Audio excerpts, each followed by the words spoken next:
नमस्कार. आपल्या अण्णा या यूट्यूब चॅनलमध्ये आपणा सर्वांचं स्वागत. चैत्र महिना सुरू झाला आणि वैशाखाचा पहिला आठवडा. धाराशिव जिल्ह्यात 3 मोठ्या यात्रा असतात आणि त्या मोकळ्या मैदानात भरतात. त्यातली पहिली यात्रा असते येरमाळा येथील येडेश्वरी देवीची.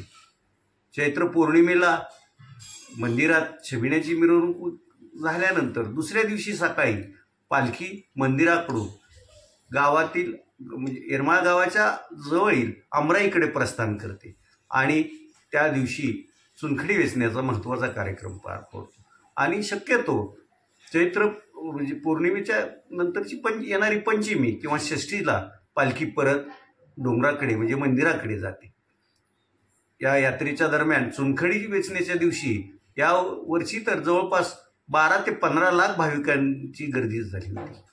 तर पालखी परत पाठवतानाही हजारो भक्तांचा मेळा जमलेला होता. आज तुर्तास एवढंच. धन्यवाद.